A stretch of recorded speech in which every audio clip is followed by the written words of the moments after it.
Selamat datang saudara-saudari.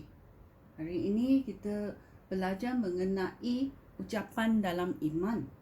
Ya, kita tahu bahawa Yesus adalah iman agung segala yang kita nyatakan. Ya,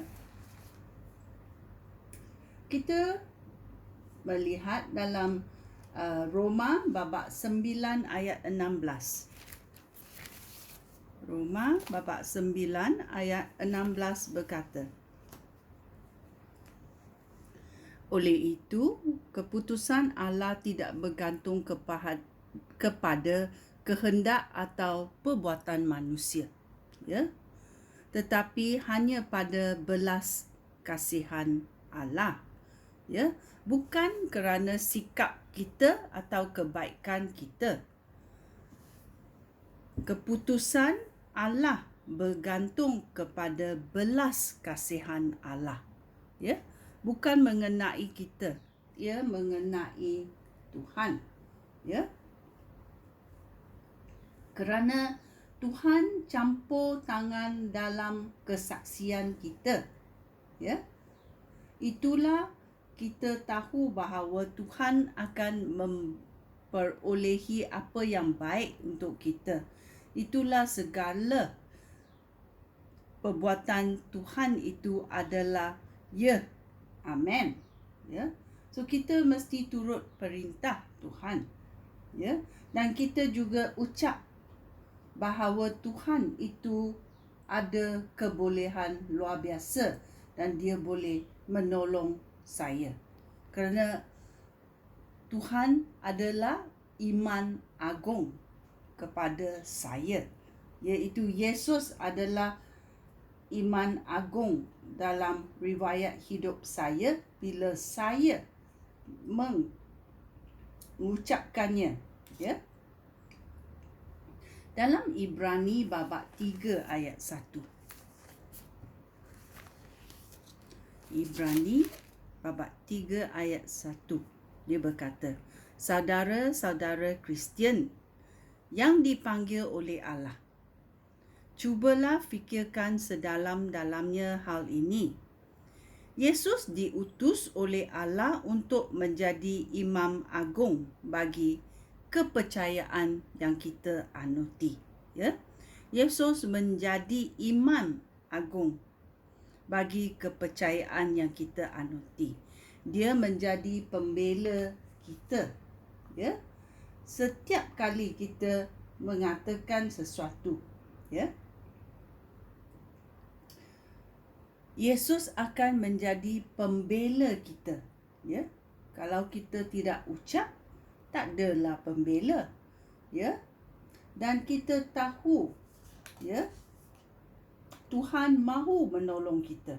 Tuhan mahu dan bersedia untuk campur tangan dalam hidup kita, ya. Kita memang tahu, dalam minda kita memang tahu bahawa dalam Ibrani 4:14, ya, dia berkata, oleh itu hendaklah kita berpegang teguh kepada pengakuan iman kita, kerana kita mempunyai iman agung yang besar yang sudah masuk ke hadirat Allah. Dialah Yesus, anak Allah, ya.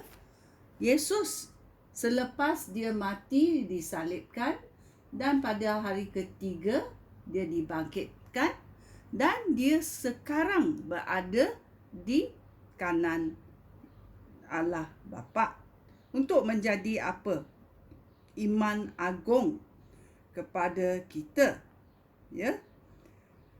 Yesus sudah masuk ke hadirat Allah kerana dia anak Allah, ya. Kita yang percaya kepada penyelamatan Yesus Kristus, kita juga menjadi anak-anak Allah. Amen. Ya. Dalam Kolose babak 3 ayat 1. Dia berkata, Kamu sudah dihidupkan semula bersama-sama Kristus. Kerana bila Yesus mati dan dibangkitkan, kita yang percaya juga mati. Ya, hidup lama kita sudah mati dan kita dibangkitkan dan diberi hidup baru oleh Yesus Kristus. Itulah kita berkata kami sudah dihidupkan semula bersama-sama Kristus. Oleh itu, kami harus mengingini perkara-perkara yang di syurga, di tempat Kristus duduk di atas takhta di sebelah kanan Allah. Ya. Ini adalah tempat di mana Yesus Kristus berada. Ya.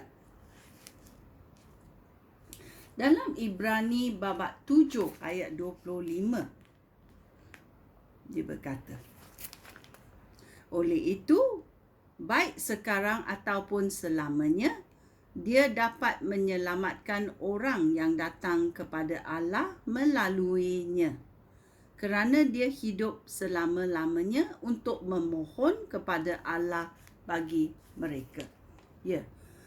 Yesus sebagai iman agung akan memohon kepada Allah bagi kita.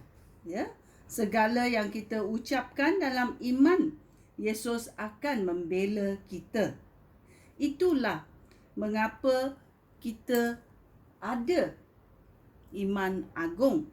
Dia adalah pembela kita. Ya. Supaya apa yang dikatakan oleh penuduh kita, iaitu syaitan, tidak boleh dijadikan kemenangan. Kerana kita ada iman agung, iaitu Yesus Kristus akan membela kita. Bila kita ucap, Yesus mendengar ucapan kita, kesaksian kita, dan dia boleh membela kita. Kerana dia adalah iman agung kita. Ya. So kita tahu kita akan menang kerana Yesus sudah menang. Dia mati dan dibangkitkan daripada kematian. Ya. Dia hidup selama-lamanya. Terima kasih Tuhan kerana dengan hadiah yang diberikan oleh Tuhan, kita boleh mendapat kemenangan. Ya. Itulah kita perlu iman agung dan kita ucap. Kita ucap dan kita memberi kesaksian bahawa ya, Tuhan itu adalah kebenaran. Yesus adalah iman agung saya. Ya. Kerana dia akan membela saya. Ya. Kita mesti tahu, kita mesti berdiri teguh dan tahu. Ya, kita belajar. Ya. Dan kita merenung. Kerana kita tahu Tuhan mahu campur tangan dalam hidup kita. Sekian, terima kasih. Shalom.